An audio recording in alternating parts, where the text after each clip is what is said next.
அனைவருக்கும் வணக்கம். இந்த பதிவுல நம்ம என்ன பார்க்க போறோம்னா குடமிளகாவை பத்தி பார்க்க போறோம்.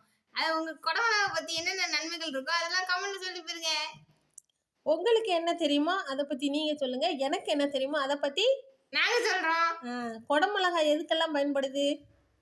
பன்னீர் டிக்கா, சூப்பு, குருமா, குடமிளகாய் ஃப்ரைட் ரைஸ், குடமிளகாய் சட்னி, அவ்வளவுதான். இதெல்லாம் செய்யறதுக்கு தான் என்ன செய்யறாங்க, இந்த குடமிளகாய வாங்குறாங்க கடையில. அப்புறம் இதுல என்னெல்லாம் சத்து இருக்கு அப்படின்னு தெரியுமா? வைட்டமின் சி இருக்கு, ஏ இருக்கு. வைட்டமின் சி எதுக்கெல்லாம் இருக்கு? நம்ம ஆரோக்கியத்துக்கு எதுக்கெல்லாம் பயன்படுது விட்டமின் சி? உனக்கு தெரியாது, நான் சொல்கிறேன். விட்டமின் சி வந்து இந்த பற்களுக்கு ரொம்ப நல்லது. அப்புறம் வைட்டமின் ஏ வந்து எதுக்கு நல்லது அப்படின்னா கண் பார்வை வந்து என்ன செய்யும், நல்லா தெரியும்.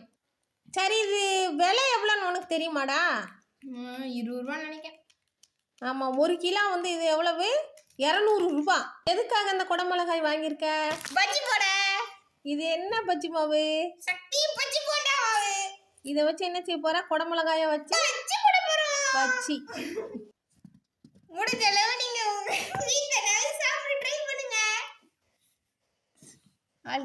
இந்த குடமிளகாய் மாதிரி எல்லா உணவையும் நன்கு சமைத்து நன்கு சாப்பிடவும், ஆனால் வீணாக்காதீர் உணவை.